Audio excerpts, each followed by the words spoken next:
para hablar precisamente de este y otros temas, saludo a nuestra querida Lina Duarte, nuestra reina de Xochimilco, nuestra corresponsal, junto a la licenciada Laura Ceballos Alcázar. Primero te saludo a ti, querida Lina, ¿cómo te va? Hola, ¿qué tal, Vicente? Muy bien, aquí felices de estar nuevamente en esta mesa de los lunes con mi comadre Laura Ceballos. Te mando un abrazo a ti, a Ceci, a todo el equipo, obviamente Sin Censura, ya listas aquí a hablar de bastantes temas y dejar la víbora chillando. Eso, gracias por la paciencia, por cierto, nos han aguantado para ver y escuchar el mensaje del presidente Andrés Manuel López Obrador en vivo y en directo desde Palacio Nacional en el centenario del asesinato de Ricardo Flores Magón. Saludo a la licenciada Laura Ceballos Alcázar, abogada por la UNAM, con especialidad en Derecho Electoral, colaboradora de Sin Línea MX y orgullosamente miembro de estas mesas de diálogo. Querida Laura, gracias por acompañarnos. Al contrario, Vicente, a mi comadrita Dina, muchísimas gracias por invitarnos y además por ser parte de esta mesa en especial después de un 20 de noviembre tan poderoso y de un aniversario de un personaje tan icónico para esta libertad de expresión, esta libertad de prensa que hoy gozamos. Así que encantada y muchísimas gracias. Feliz día. Gracias, Laura, y qué importante lo que señalas. Déjenme preguntarles qué piensan de estos personajes que se reunieron, algunos vía remota, algunos presencialmente, pero bueno, se reunieron en la Ciudad de México para gritarle presidente, presidente al cantante, muy mal cantante, y algunos dicen muy mal actor, Eduardo Verástegui, quien ahora es ensalzado, promovido como el líder del movimiento ultraconservador en nuestro país. Mi querida Lina, escucho tus primeras impresiones. Bueno, primeramente yo estoy muy agradecida de que esta ultraderecha radical se muestre como es y que en algún momento tú mejor que nadie lo sabe, Vicente, a lo largo de todas estas reflexiones que ya hemos compartido en este espacio a lo largo de 2 años, he sido muy insistente en articularnos, en debatir y en ser autocríticos antes de que la derecha y la ultraderecha se articulen de forma coherente, ¿no? Y eso lo he venido anunciando, de broma lo decía yo en redes sociales y demás, que hace 2 años parecía ya yo la loca del golpe de Estado, ¿no? Insistiendo en que cuando estas articulaciones de fuerzas reaccionarias coinciden en algunos puntos, lo único que saben hacer es justamente apostarle por la vía antidemocrática. Yo hoy estoy muy feliz de que esto que he venido augurando, ¿no? Como campanita, con campanita en mano, pues sea visible, sea transparente y vean que no es una conspiración, que nuestro público tenga a la mano elementos de análisis de sus propias bocas, ¿no? De esta ultraderecha, viniendo a apoyar, viniendo incluso, si hay algo a lo que coincidimos con esta ultraderecha, es que vinieron prácticamente a despreciar la derecha mexicana. Vinieron a decir en varias intervenciones durante este fin de semana que la derecha en México era muy pequeña, era diminuta, era risible, etcétera, etcétera. Y es verdad, la derecha en este país no ha sabido conjuntar, ¿no? Ni analítica, ni ideológica, ni políticamente, las fuerzas a su alcance para lograr generar un proyecto. Evidentemente no vamos a pedir un proyecto de nación, porque el proyecto nacional, ¿no? Que ellos tienen de frente, pues es un proyecto evidentemente burgués, ¿no? Contra justo el que Ricardo Flores Magón estaba en contra Porfirio Díaz. Entonces, ellos sí tienen cierta claridad en algunos aspectos, en la manera en que se orquestan esos grandes proyectos económicos, políticos, que es a través del despojo, de la explotación, de entregar nuestro territorio, de violar la soberanía, de darle todo a las grandes empresas transnacionales y también nacionales. Tenemos grandes, por desfortuna, tenemos grandes empresarios, sean de empresas como Bimbo, sea empresas mineras, etcétera, que están también saqueando nuestros territorios. Entonces, en lo que ellos logran orquestar un plan de cómo volver a implementar un gobierno de las élites, pues lo cierto es que no se habían articulado. Entonces, lo que venimos a escuchar este fin de semana, pues es básicamente cómo vienen a cachetear a la derecha electoral mexicana, sobre todo, y les vienen a decir pues que no han estado a la altura, que no están organizados, pero esto viene después de una gran movilización como lo que hicieron del INE. Y ojo, no solamente, yo pondría sobre la mesa 3 elementos que tendríamos que estar muy conscientes que están ocurriendo en estos momentos en México con respecto a las derechas, que tiene que ver con la movilización en torno al INE, que ya encontraron en el INE ese punto de articulación ideológico, político, ¿no? Que representa su clasismo, su racismo, su proyecto de élites. En un segundo momento, ya saben que los medios de comunicación a escala internacional saben también cómo articular estas narrativas y pedir ayuda de Estados Unidos, tal es el caso de El Reforma, que fue a preguntar y a insistir al Departamento de Estado si ya estaba al tanto de lo que estaba ocurriendo aquí, y efectivamente lograron robarle declaraciones al Departamento de Estado, que evidentemente ya estaba al tanto de lo que está ocurriendo en México. Y hoy, ¿no? Y vemos estos días que también El Reforma va y con esa misma declaración presiona dentro de Palacio Nacional para nuevamente hablar del INE. Entonces, esos son dos, y la tercera es CIPAC, ¿no? Esta conferencia fundada, si no me recuerdo, en 1974, que ha tenido varios capítulos alrededor del mundo, y México es el último. Pero ojo, México ha logrado articular incluso a las derechas internacionales. Este cartel, así como en los conciertos le decimos el line-up, ¿no? Así como el cartel, los titulares, quiénes van a estar. Bueno, este line-up no había estado en otros países, no había estado en Japón, no había estado siquiera en Israel. Hoy logran articular a una derecha internacional que es abiertamente fascista, golpista, y le invitan aquí. Incluso hay un personaje llamado Iván Peña, si no estoy confundiendo su apellido, que está acusado aquí en México de haber violado tumultuariamente a su esposa, ¿no? Y que incluso fue uno de los ponentes en esta cumbre. Fue también, estaba invitado Luis Fernando Camacho, que es uno de los 2 máximos responsables del golpe de Estado en contra de Evo Morales, y que está estuvo muy ocupado en Bolivia orquestando otro golpe y no pudo venir. Vino el hijo de Jair Bolsonaro, es decir, todos estos personajes abiertamente inmiscuidos en actos de violencia, de fascismo, de golpes de Estado, estaban aquí en México. Entonces, híjole, creo que incluso el mismo Donald Trump, que es el que cierra el evento a través de un mensaje grabado, pues el mismo Donald Trump, ¿no? Que sabemos durante su mandato, y es algo que con eso quisiera cerrar, me preocupa mucho, ¿no? La postura incluso de Andrés Manuel López Obrador, porque creo que si bien el presidente está en una postura de visibilizar que nadie ostenta el título de qué sí es libertad y qué no, está apoyando, y tú lo sabes, Vicente, viviendo en Estados Unidos, a mí me tocó vivir en Estados Unidos todo el trumpismo, yo sé que muchos de nuestros connacionales allá también apoyan a Trump, etcétera, pero es verdad que hay un registro de incremento de los grupos de odio, incluso de incremento de las células del KKK, del Ku Klux Klan, que a muchos se les olvida que todavía existe. En ese momento se incrementaron las células del Ku Klux Klan, se incrementaron los crímenes de odio en contra de la población musulmana, en contra de los migrantes.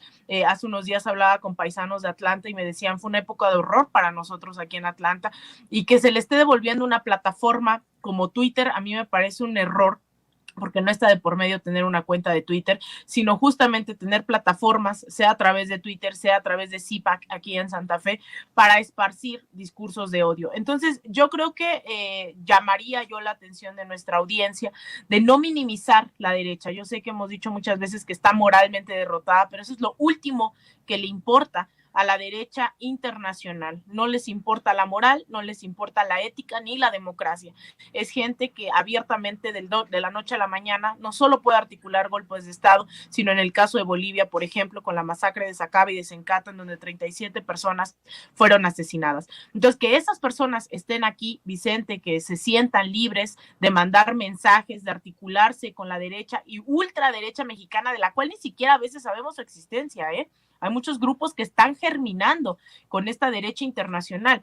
Entonces, ahí yo creo que hay que tener todavía un ojo sobre esta derecha fascista abiertamente y seguirnos. Afortunadamente hay ese mensaje de movilizarnos en las calles, sacudirnos el polvo, volver a las calles, volver a organizarnos, hacer círculos de estudio, pero también, así como Flores Magón durante el periodo de la Revolución, seguir haciendo medios de comunicación. Flores Magón fue justamente el creador del medio Medio Regeneración y de muchos tantos más, ¿no? Y de entender la comunicación también como una herramienta libertadora, emancipadora, y creo que hoy pues no estamos en la revolución, pero sí estamos en una nueva transformación, y esas grandes transformaciones también requieren espacios de debate, análisis, autocrítica, pero también de hacer conciencia dentro de la población.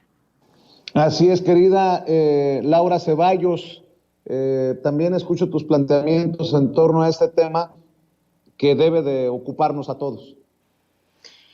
Fíjate, Vicente, que bueno, obviamente no puedo estar más de acuerdo con la Lina, pero sobre todo hay que hacer esta parte de trabajar mucho en la conciencia de la gente, porque ellos, los que hacen esta CIPAC y esta idea de lo que no funciona es el socialismo, el comunismo, los rojos, los que nos están quitando la democracia. Eso es lo que nosotros como personas que nos dedicamos a esto de la comunicación tenemos que pues meterle mucha galleta, justamente porque esta idea, ellos mienten por convivir, es la única forma que tienen para llegar a la gente. Le hablan a la gente desde la ignorancia, desde el falso socialismo que se está reimplantando cuando no hay un solo país así socialista como dijeran los libritos, el comunismo.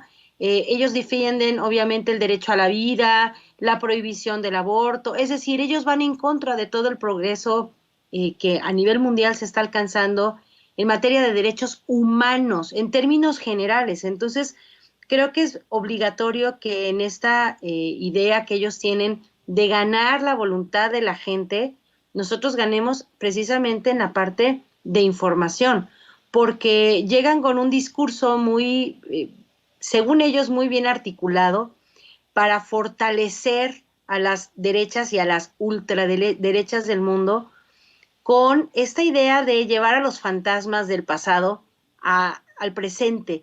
Y entonces vemos a personajes, a mí me parece que, perdón que lo diga, pero un actor de poca monta como Verástegui, pero que está muy empoderado porque como era muy amigui del expresidente Peña Nieto y era el único que fotografiaba desde adentro la habitación, la residencia que era este avión presidencial, él cree que tiene esta pues obligación de abanderar a la ultraderecha en México y pues está arropado por gente sí de poder, sí con la idea de arrebatarle al pueblo la voz y el voto. Entonces sí es importante escucharlos, no hagamos como, perdón, los que tenemos gatos sabemos que aunque la tapen con la arena, pues la caquita sigue estando ahí, entonces el taparla no implica que no esté. Creo que es importante que trabajemos justo en la parte educativa, que la gente sepa a lo que se va a enfrentar cuando lleguen a pedirles a lo mejor el apoyo y a ofrecerles, como siempre nos ha pasado, espejitos a cambio de su voluntad. Esa es la parte que yo creo que hay que trabajar muy ampliamente y a profundidad para poderles retobar con argumentos. O sea, ellos vienen con las mentiras, nosotros salgamos con los argumentos, porque esta idea de el capitalismo es bueno, lo cristiano, lo religioso es bueno, lo limpiecito, lo güerito sí funciona, en cambio el pueblo no sirve, no piensa y les podemos arrebatar los votos, es lo que al final de cuentas engrandece las urnas cuando llegan a pedir el voto, porque se acerca alguien, pues como el Peña Nieto, ¿no? El Peña Nieto bombón, te quiero en mi colchón, pues a lo mejor sale con los ojitos verdes y a lo mejor no faltará la que se encandile y suponga que también se lo va a llevar al colchón como una mera falacia. Entonces creo que es importante que nosotros le demos por la parte de la cultura, del compartir con la gente, que no le tenga miedo al estudio, al adentrarse y averiguar qué rayos quieren decir cuando salen los discursantes como vamos a quitar del mundo el socialismo, el comunismo y a los rojos, porque solo lo hacen desde la plataforma del miedo y nosotros tenemos que vencer al miedo rompiendo la ignorancia por completo. Oigan, y digo, no debería de sorprendernos, pero sí nos debe de interesar para el debate ¿cómo decirlo? La atención que ha generado el tema del INE a nivel internacional. ya un vocero del Departamento de Estado, por cierto, hoy se lo plantearon al presidente y básicamente les dijo metiches, y también uno de los personajes de Human Rights Watch, de esta organización de derechos humanos, uno de los personajes de Human Rights Watch con expertise, con experiencia para los temas de migración de América Central y México, también se ha pronunciado. De llamar la atención, mi querida Alina, que estos personajes estén opinando sobre lo que ocurre en nuestro país en torno a la reforma electoral propuesta por el presidente Andrés Manuel López Obrador, porque sí existe esta idea de izquierda, el socialista, diría Trump, Andrés Manuel López Obrador, que seguramente ya tiene intenciones dictatoriales para seguir promoviendo la reforma electoral cuando tantas personas salieron a marchar para defender al INE. Por ahí va la cosa, ¿no? Totalmente, Vicente. Mira, yo no quiero ser alarmista de más, al contrario, yo quisiera que la gente se reflejara mucho en lo que ha ocurrido en otras latitudes, y por eso es mi desespero a veces de venir y sacudirnos todos, ¿no? Y ver lo que está ocurriendo. Yo les decía, hay varias estrategias que ya hemos visto, ya no son estos golpes de Estado en los 60s, en los 70s, en el 64 en Brasil, en el 73 en Chile contra Salvador Allende, en donde básicamente los golpes de Estado se articulaban sobre pues la parte militar, ¿no? Incluso Estados Unidos por eso creó su propia escuela de cuadros militares golpistas, ¿no? La parte de todos los comandos y demás fue una estrategia para articular golpes de Estado militares que funcionaron bastante bien durante muchas décadas. Sin embargo, ahora han ido perfeccionando tanto las estrategias de lawfare, que están ancladas en lo mediático y en la creación de métodos judiciales, ¿no? Como el caso de Dilma, el caso de Lula, en donde incluso a Lula lo llevaron a la prisión por 580 días, o Rafael Correa también, que hoy está acusado de influencia psíquica, ¿no? Después de una rebelión que se da, después de la traición de Lenín Moreno, a quien dejan en el gobierno en Ecuador, lo acusan de influencia psíquica. O sea, llegan a estos grados de verdad tan absurdos que nos daría risa de no ser porque son sumamente violentos, y que por eso hoy, si no fuera por la política exterior mexicana, hoy no tendríamos asilados y asiladas a decenas de personas provenientes de Bolivia todavía del golpe de Estado del 2019, pero también de Ecuador. Hay muchísima gente en este país que proviene de Ecuador luego de estos intentos de desestabilización. Y lo que hemos visto, Vicente, y que me siento muy afortunada de haberlo visto con mis propios ojos y venirlo a compartir aquí con la audiencia, es justamente cómo Estados Unidos se ha venido articulando a través de organizaciones según de derechos humanos, organizaciones de derecho internacional, para intentar dar golpes de Estado. El tema de Bolivia, si recuerdan, comenzó el intento de golpe de Estado justamente a través de unas declaraciones de la OEA, de los observadores electorales, dudando del resultado electoral. Eso generó la desestabilización y casi asesinan a Evo Morales por culpa de Luis Almagro y la OEA, que anduvieron haciendo esos chistecitos, ¿no? Beneficiando evidentemente los intereses de Estados Unidos y de las grandes empresas transnacionales que buscaban el litio boliviano. Ahí comenzó eso. En el caso de Venezuela, a mí me tocó cubrir durante muchos años la OEA, y a mí me consta cómo es que no lograban los votos en contra de Venezuela para implementar la famosa Carta Interamericana, hacer una intervención militar y demás, y fue por eso que se creó el Grupo de Lima, que si ustedes se meten incluso en Wikipedia verán que es una organización antigobierno de Venezuela. La crearon exclusivamente para atacar a Venezuela. No tienen otro objetivo, ni de cooperación, ni de desarrollo. Son simplemente las vías para legitimar un intento de golpe de Estado en Venezuela. Y a través de esto, organizaciones como Human Rights Watch, que por eso me preocupa, fueron las que estuvieron alebrestando, diciendo que había presos políticos, que había una dictadura, que el socialismo estaba acabando con todos. Además, claro, de los grandes medios tradicionales, los grandes medios corporativos.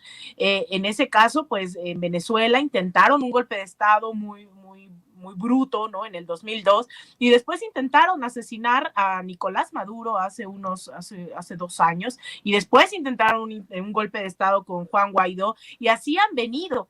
Y son estas mismas organizaciones, estos mismos organismos, como el Departamento de Estado, quien se la pasa diciendo dónde sí y dónde no hay democracia, dónde sí y dónde no hay derechos humanos. Entonces, que no se nos olvide que si hoy el Departamento de Estado estadounidense está metiéndose en asuntos internos de México, fue a solicitud expresa del diario Reforma. Y eso hay que tenerlo bien claro. No fue que un día se levantó el vocero del Departamento de Estado ni Joe Biden a decir, ay, hoy está pasando esto en México. No, fue a través de una pregunta expresa del diario de Reforma en el Departamento de Estado que se tienen estas declaraciones, y nuevamente esta mañana a través del periodista del Reforma en Palacio Nacional se ha estado engrandeciendo estas declaraciones que el mismo diario Reforma ha buscado. Entonces, todas esas alianzas no hay que dejarlas en vano, hay que tenerlas muy presentes y hay que recuperarlas, porque estos desgraciados, así comienzan los intentos de desestabilización.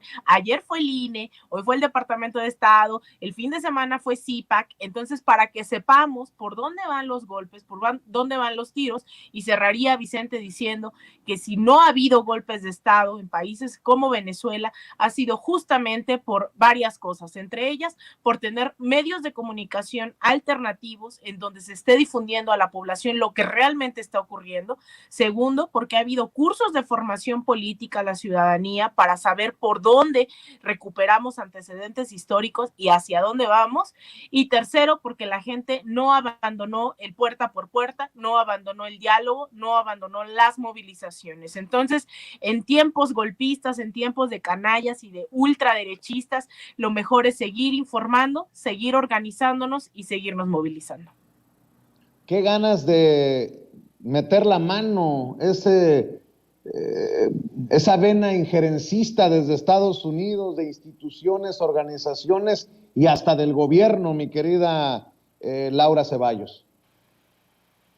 Fíjate, bueno, Vicente, esto que dice Alina es como parte de una receta, así como las recetas de las comidas de franquicia, que siguen a pie juntillas lo que el presidente ha dicho varias veces, y la semana pasada lo proyectó en alguna de las mañaneras, esta carta de Robert Lansing, diciéndoles, a ver, en México todo es tan sencillo que no tenemos que controlar al país como, para desgracia de nuestros hermanos de otros países de Latinoamérica, a través de las armas, a través de la guerra. Es más, ni siquiera tenemos que cansarnos, agotarnos en un golpe de Estado, porque nosotros solamente tenemos que controlar al presidente, educándolo en nuestras escuelas y influyendo en la idea de que solamente lo Made in USA funciona y él solito nos va a entregar el país, y así ha sido.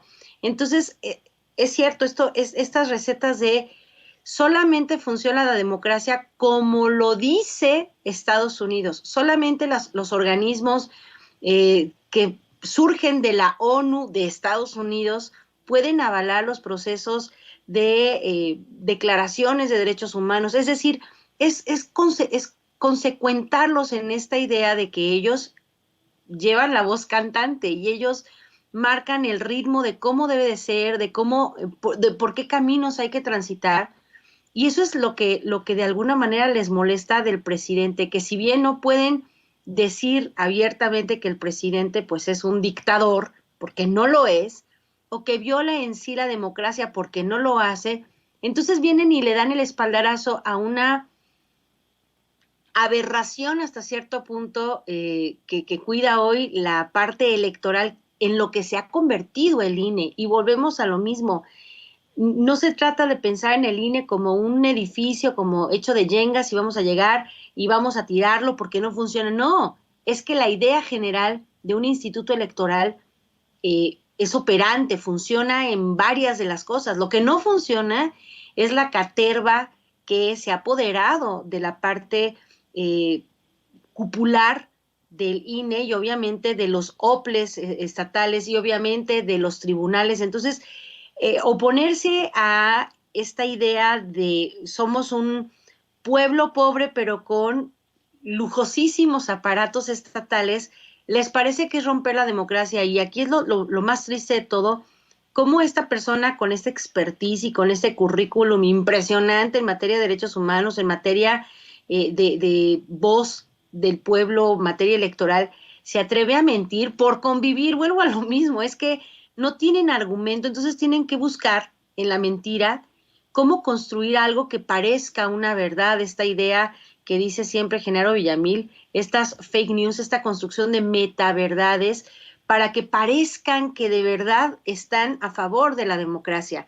Y pues al final de cuentas logran el objetivo, me parece contrario, porque hoy la gente está más despierta, con mucha más intención de aprender, y como dice Alina, estos cursos de formación política, incluso ciudadanos a los que nos hemos de alguna manera abocado, quienes tenemos oportunidad de hacerlo, lo que buscamos no es adoctrinar ni alienar gente para una causa, sino despertarle en el conocimiento, en el manejo más básico, desde el lenguaje hasta los instrumentos a los que se puedan referir para poder desmentir o contrastar lo que desde organismos internacionales dicen que es bueno. Entonces, hay que tener también mucho cuidado, porque creo que el presidente les está descubriendo el garlito de las recetas secretas, de las democracias perfectas, al estilo American Way, y ellos pues obviamente están enojados porque tienen una serie de compromisos y pactos por debajo del agua que se rompen de llevarse a cabo la democracia desnuda, es decir, sin estas falsas promesas de yo te doy, tú me das. Y en este caso, pues sí hay que tenerles cuidado. Son varios de los participantes en estos golpes blandos que van tratando de minar pues la credibilidad de un gobierno, y obviamente influir en la percepción de los ciudadanos. No creo que sea preocupante desde el punto de vista del presidente, pero sí como usuarios nosotros de un sistema de elecciones que está respaldado desde el gobierno de Estados Unidos, somos los que tenemos que poner el dedo en el renglón y entender que lo que ellos buscan siempre es, como en la noticia anterior, promover desde el miedo. Si ustedes hacen esto, se va a morir la democracia, y si se muere la democracia, entonces vamos a tener que recurrir a una situación armada, cuando no es así. Nos está muriendo la democracia. Lo decía yo en un curso que tuvimos el sábado justamente del Instituto de Formación Política. Imaginar que la democracia, con la pijama con la que nació en 1991, le sigue quedando a una persona de 2022 con 30 años de edad, es ridículo. Tenemos que mejorar esa pijama, y por ende hay que trabajar en la reforma constitucional y las reformas legales que devengan de ella, pero imaginando que ya crecimos en la democracia y que no seguimos cabiendo en el mameluquito del recién nacido. Así que hay que quitarnos el miedo nosotros, porque ellos van a traficar con el miedo todo lo que puedan sobre este y todos los demás temas. Así es, y para cerrar, mi querida Lina, un tema para ti, un tema para Laura. El presidente Andrés Manuel López Obrador, su gobierno ha criticado la elección de un funcionario brasileño como director del Banco Interamericano de Desarrollo, y no la propuesta de México. Esto, pues, todo parece indicar, es doblarse a los intereses de Estados Unidos y continuar por el mismo camino, dice el presidente Andrés Manuel López Obrador, el camino del neoliberalismo. El presidente Andrés Manuel López Obrador insiste en que para el BID eligieron a miembro de un grupo muy apegado a la política neoliberal, Alina. Pues mira, hay que tener claro justamente, primero, qué es el BID, ¿no? Que es el Banco Interamericano, que es el Banco Mundial y el Fondo Monetario Internacional. Estos tres organismos, entre otros tantos, son aquellos que se logran asentar después de la Segunda Guerra Mundial. Es decir, logran venir, ¿no?, a generar todo un orden político-económico a través del cual el mundo se tiene que rendir, ¿no? Se tiene que rendir a los pies de los vencedores de la Segunda Guerra Mundial. Entonces, estaba implícito en el caso del Banco Mundial que iba a ser siempre alguien de Estados Unidos, mientras el Fondo Monetario se lo iban a dejar a un europeo. Pero también entra en juego el Banco Interamericano, que al final incluso se había propuesto que estuviera alguien de Estados Unidos y que muy interamericano no se miraba. Nuestra propuesta original, la propuesta de México, había sido Alicia Bárcena. Sin embargo, yo entiendo que así lo dijo ella a través de redes sociales, dijo que por cuestiones personales había decidido desechar la candidatura hace unos días, eso había dado cuenta en redes sociales. Yo creo que fue también no solo una decisión individual, sino también fue una lectura de qué tan a la ultraderecha está situada hoy la política económica internacional, que también orillaron directamente a que bajara su candidatura. En redes sociales, los grandes medios corporativos con sus corresponsales en Washington, a mí me consta que estuve viendo estas opiniones, donde decían que habían propuesto a una castrochavista, que habían propuesto a una comunista, a pesar de ser Alicia Bárcena, alguien que demostró estar por el multilateralismo, que al frente de la CEPAL, que también la CEPAL es un órgano que no necesariamente busca la emancipación de los pueblos, ¿no?, en América Latina, pero buscó hacer varios programas de desarrollo integral, como el anunciado hace un par de años en la parte de Centroamérica, en la parte del sur de México, a solicitud de los mismos gobiernos. Entonces, Alicia Bárcena tenía un perfil que creo podía encajar dentro de esta misma lógica de desarrollo medianamente no neoliberal, pero sí al menos con una cara no comunista, ¿no?, dentro del BID. Fue así, es tan, insisto, y vuelvo a repetir, y no perdamos esto de vista, es tan a la ultraderecha hoy, está situada la política internacional, que Alicia Bárcena parecía una comunista. Y es por eso que viene Gerardo Esquivel, a pesar de que Andrés Manuel López Obrador no necesariamente había estado de acuerdo ya con algunas de sus críticas. Ustedes recordarán hace unos meses donde dijo que se había vuelto medianamente neoliberal. Y aún así decidieron no darle la candidatura a él y dárselo a alguien cercano, ¿no? Obviamente, aún más cercano a Estados Unidos, obviamente a un gobierno como el de Jair Bolsonaro, que está dispuesto a destruir la Amazonía para dársela a los grandes empresarios de los agronegocios. Entonces, es interesante cómo pues está también estos grandes órganos internacionales en disputa entre lo neoliberal y la ultraderecha económica, ¿no?, también que busca los grandes beneficios para las transnacionales. Entonces, que se entienda esto como una batalla permanente entre proyectos políticos ideológicos a escala internacional, que el BID no está exento de ello, que la OEA seguramente en unas semanas veremos, están buscando ya destituir, ya imagínense, ya está inútil un Luis Almagro, que la misma OEA lo está investigando. Entonces vamos a tener una disputa también dentro de la OEA, que se le conocía como el Ministerio de las Colonias de Estados Unidos.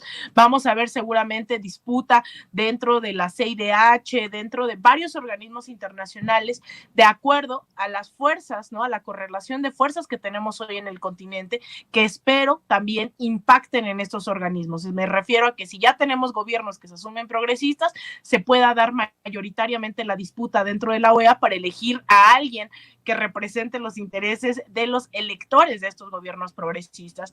Y por último, México también me parece fundamental resaltar, está en la disposición de competir en estos grandes escenarios internacionales, no solo por su asiento en el Consejo de Seguridad de la ONU, el cual tiene, sino también en el Banco Interamericano. Esperemos nuevamente la OEA, nuestra embajadora de la OEA, de verdad yo creo que es de la Elena Baños, es de las pocas funcionarias en las que no les pongo una coma y un acento, ha dado una batalla brutal dentro de la OEA diciéndole de frente sus cosas al Magro durante estos años, pero también que se entienda que la cuarta transformación evidentemente también es esa lucha interna, ¿no?, de saber que las derechas están dentro, fuera del gobierno, dentro, fuera de los espacios hegemónicos de toma de decisiones de la política internacional.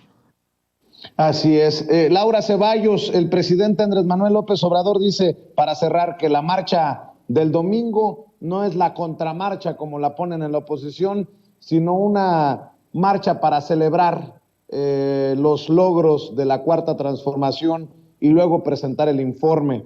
Dame tu opinión para cerrar.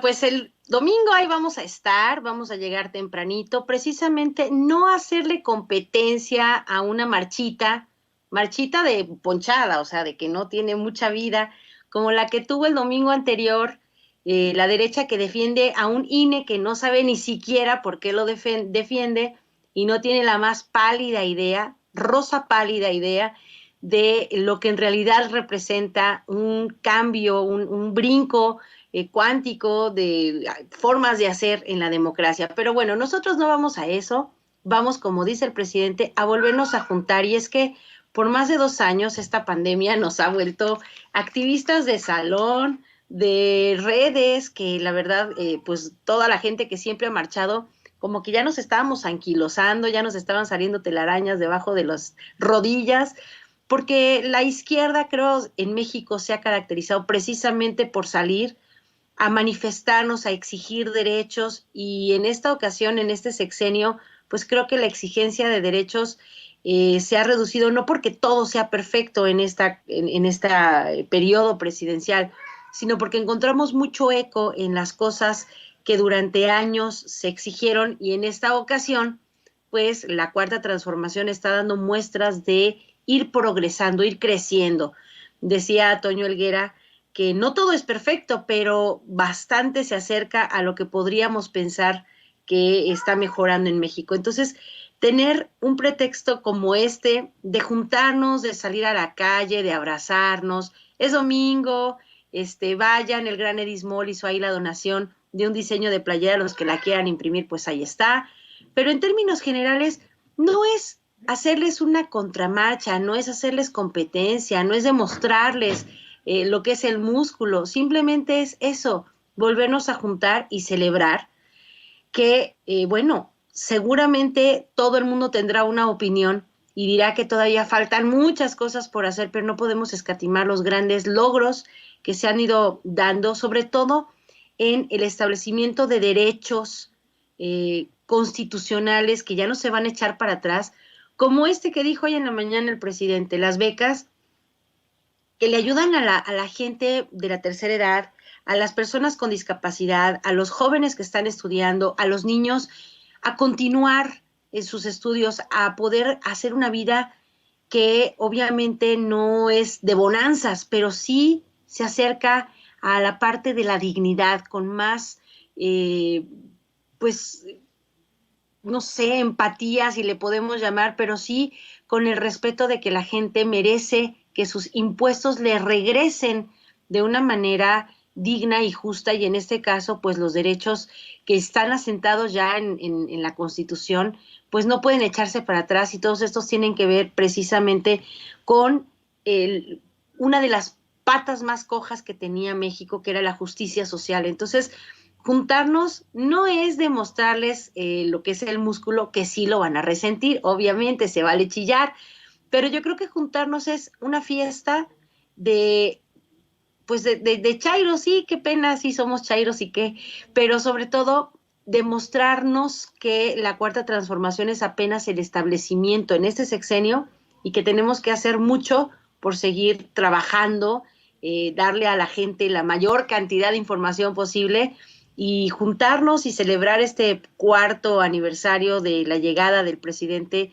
a la presidencia de una manera muy democrática, muy a pesar de la autoridad electoral y de la mano de cada persona que fue a votar, que cuidó el voto, que promovió que ya no se hagan esta compra de votos, esta cooptación de voluntades. Así que sí, es un día de fiesta, y al que no quiera celebrar, pues que no vaya, pero los que sí, vamos a brincar de la emoción el 27 de noviembre a las 9 de la mañana en el Ángel. Los que puedan acercarse desde tempranito, pues seguramente vamos a estar ahí en las fotos y en las transmisiones en vivo, nos vamos a volver a reencontrar, y eso es, me parece, una parte bien importante en un movimiento como este que aglutina a los que están afiliados y a los que no lo estamos, pero que tenemos el mismo entusiasmo por un gobierno tan de la gente como es este. Mi querida Laura, ¿por qué no cerramos invitando a la gente precisamente a que se suscriba a tus trincheras, que esté al pendiente de...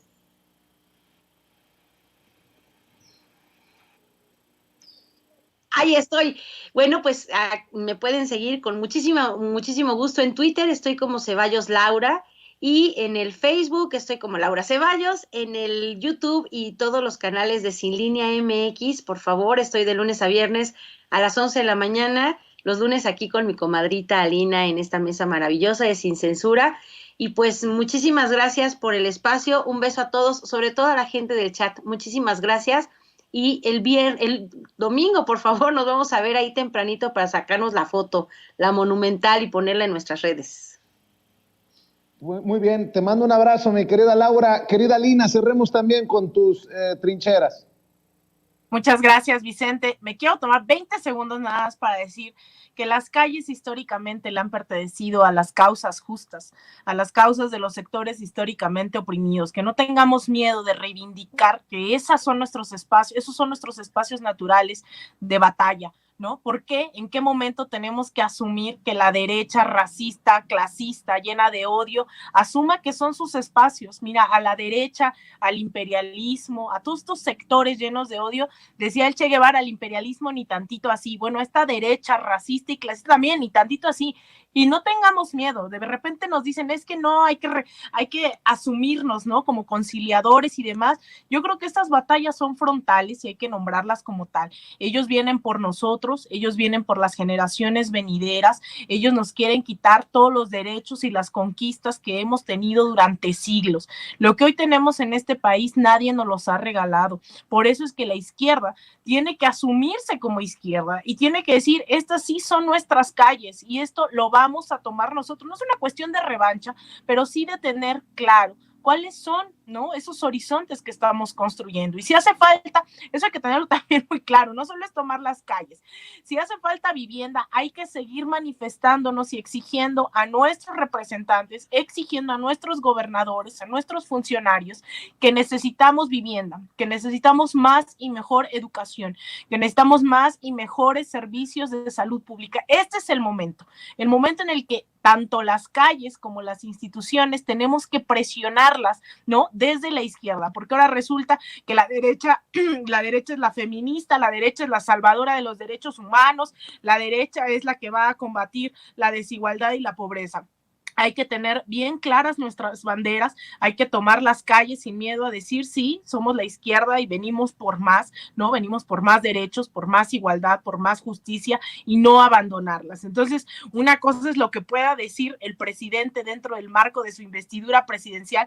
El presidente no se va a venir a decir, pues sí, ¿no? Esto nos corresponde a nosotros, pero nosotras y nosotros sí. Es momento de levantar todas esas banderas de la verdad, de la justicia, de la reparación de los daños, del establecimiento de garantías, de no repetición, pero también de entrarle al debate, de levantar las banderas, ¿no? Magonistas, de decir que ellos, que hoy se están reivindicando desde Palacio Nacional, fueron oscurecidos durante décadas, aún fueran anarquistas, aún fueran socialistas, comunistas. Eso es lo que hoy se está reivindicando porque ellos y ellas fueron las arquitectas también de lo que tenemos hoy. Entonces, bueno, a mí me pueden seguir en Twitter en @Alina_Duarte_, en Instagram _Alina Duarte, en facebook.com/Alina Duarte Periodista. Así que bueno, ahí y en todos los lugares a donde nos inviten a seguir reflexionando, debatiendo y obviamente todos los días aquí en Sin Censura. Te mando un abrazo a ti, Vicente, a Ceci, a don David, también a mi comadre Laura y obviamente a toda la gente que nos sigue en esta bella audiencia de Sin Censura. Gracias, Alina, gracias, Laura, y también agradezco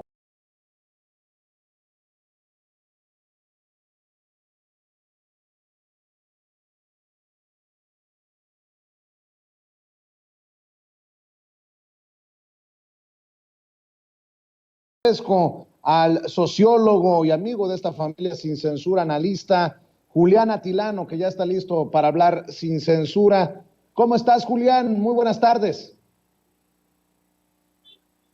Vicente, ¿qué tal? ¿Cómo estás? Pues ya listos para hablar en esta semana que ha estado intensa. Son 2 semanas que han estado intensas desde esta marcha de los conservadores, del bloque conservador, hasta el próximo 27, donde vamos a estar ahí reunidos para pues refrendar no solo el apoyo al presidente, sino también mostrar ese apoyo que hay a la causa de la Cuarta Transformación.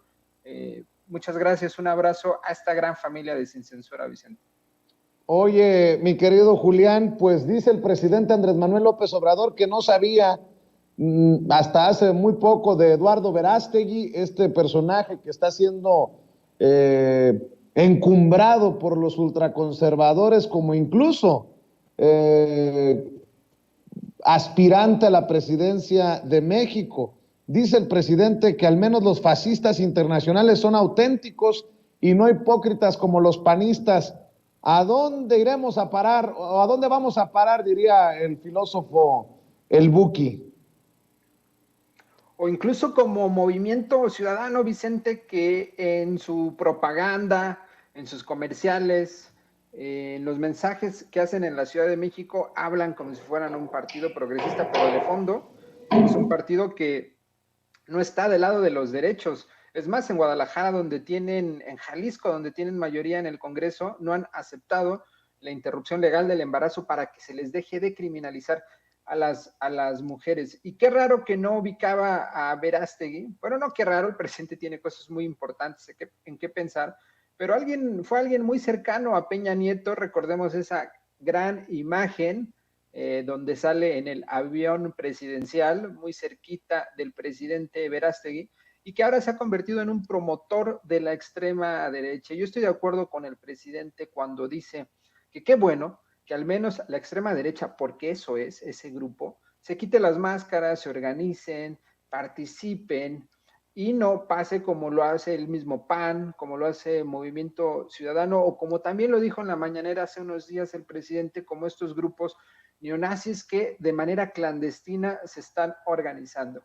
Y por otro lado, a mí me parece también que lo hagan, porque nos habla de dos cosas. Uno, de la libertad de expresión garantizada que existe en México, en donde todo el mundo puede hablar y decir lo que sea, incluso la señora esta que le gritoneó al presidente en esta marcha fifí. Y la otra situación es que también nos permite ver cómo se está reconfigurando los bloques y el sector de derecha.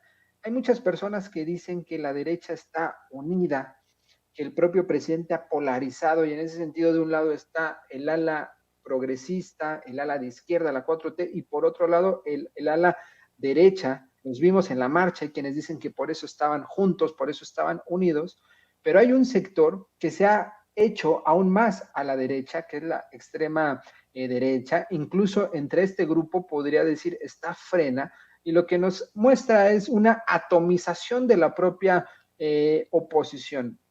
Y también nos habla realmente de cuál es el ideario más claro, más profundo, más honesto de la derecha. Y es este grupo que no quiere a las personas extranjeras, es este grupo que no quiere a las personas migrantes que tienen que moverse para trabajar, es este grupo que no acepta de ninguna manera ninguna persona dentro de la diversidad LGBT más. Es esta persona que no acepta que las mujeres tengan sus derechos, que los apliquen, que los ejerzan.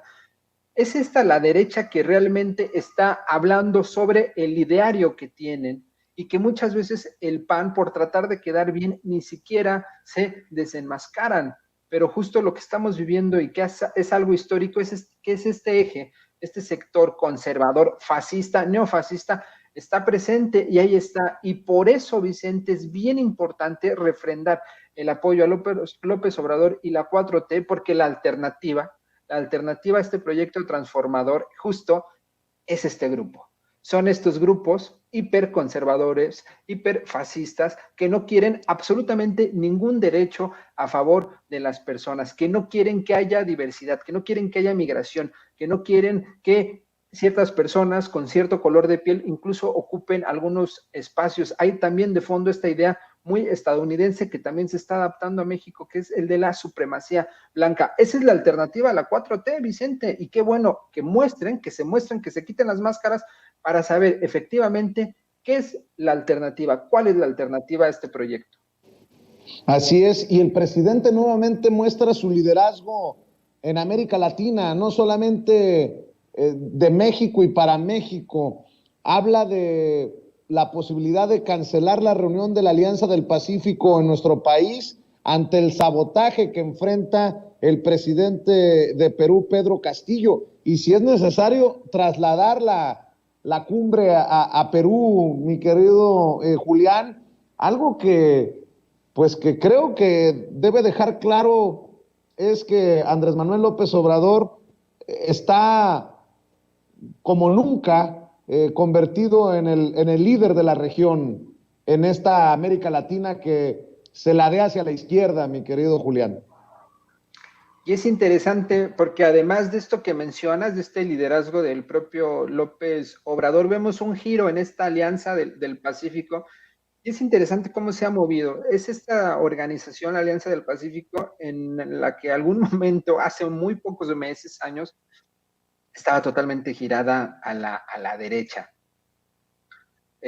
Chile, cuando tenía un gobierno de derecha, Colombia, cuando tenía un gobierno de derecha, eran los principales representantes de esta Alianza del Pacífico. Y ahora que vemos un segundo giro a la derecha, como se ha mencionado, es decir, gobiernos de izquierda, gobiernos progresistas que pues prácticamente ahora están en toda Latinoamérica, en toda la región, pues todos los que están del lado del Pacífico, Ecuador también, Colombia, etcétera, parte de Centroamérica, pues están apoyando esta Alianza del Pacífico. Y tiene como máximo líder en este momento a López Obrador, que es un presidente de la alianza interino, es un presidente que está a la espera de que justo pues pueda haber una renovación. Pero sí me parece interesante también que no estén dejando participar a este presidente de Ecuador, justo porque hay una serie de problemas al interior. La derecha al interior de ese país está involucrándose, y no solo ahí, sino en otros países también, para tratar de tener ese arrastre transformador que están teniendo los proyectos progresistas. Y dice bien el presidente, si no hay quien tome la estafeta en este momento de la alianza, no tiene ningún caso que se realice. Incluso el propio presidente comentó que es posible o que se suspenda, que se patee más adelante, o que se haga en este caso en ese país, pero por la cuestión de pues, las grillas internas vamos a ver qué sucede. Pero es bien importante lo que está sucediendo en la región, en Latinoamérica. No hay que perderle de vista lo que está sucediendo en cada uno de los países, porque así como vemos que en México está surgiendo, o más, mejor dicho, está quitándose las máscaras y participando esta derecha neofascista, no es una cosa solo de México, es una cosa que está sucediendo en toda la región latinoamericana, y por eso debe de haber un bloque progresista que detenga. Es bien importante lo que está sucediendo, y qué bueno que el presidente tome la estafeta de un rol que ha sido histórico y que es un rol que la propia región de Latinoamérica, los propios pueblos de Latinoamérica le están dando, otorgando al propio presidente de México. Somos el gigante de la región, junto con Brasil, por supuesto, y Argentina. Querido Julián, te propongo que continuemos durante esta semana la conversación. Hay muchos temas y por lo pronto, ¿por qué no cerramos invitando a la gente a los esfuerzos que realizas, a los esfuerzos que encabezas, a tus diferentes trincheras, querido Julián? Vicente, un gusto. Vamos a estar dándole seguimiento a lo que sucede en la política nacional, a esta marcha del 27. Aprovecho el espacio para invitar a la gente a ir a esta manifestación, comenzar del Ángel, llegar hasta el Zócalo. Es importante que participemos. Es una cuestión que va más allá de apoyar o no la reforma electoral. Es algo que tiene que ver con la transformación del país, y estos pequeños actos cotidianos, como es una manifestación, como es una protesta, en donde se juntan miles y cientos de miles de personas, de voluntades, para mostrar que hay mucha gente que está apoyando esta transformación. Todos los jueves a las 9 de la noche en Señal Tlatelolco, ahí me encuentran, y por supuesto en @JulianAtilano en Twitter, querido Vicente. Gracias, el querido Julián Atilano, miembro de esta familia sin censura, de estas mesas de diálogo, hablando con nosotros en este espacio libre como el viento. Oiga, pues amigos, amigas, regresamos en breve, pero mientras seguimos hablando sin pelos en la lengua, sin censura, usted puede suscribirse a nuestros 3 principales canales en YouTube. Sin Censura Media, en donde tenemos más de 1.600.000 suscriptores. Sin Censura TV, en donde tenemos más de 1 millón de suscriptores. y en Sin Censura Presenta, en donde queremos llegar muy pronto a los 100,000 suscriptores. Si usted ya está inscrito en Sin Censura Media, suscríbase en Sin Censura TV. Si ya está suscrito en Sin Censura TV y Sin Censura Media, suscríbase a Sin Censura Presenta. Recuerde que es gratis, no tiene que sacar un solo centavo de su bolsillo para apoyarnos. Dele clic en la campanita para que los señores y señoras de YouTube envíen las notificaciones cuando estemos transmitiendo en vivo y en directo o estemos subiendo videos. También nos puede seguir en Twitter en @Vicente Serrano y hasta en Instagram. Ojo, también estamos en Instagram. Son nuestras redes sociales y con el apoyo de ustedes seguimos creciendo, porque con ustedes todo, sin ustedes nada.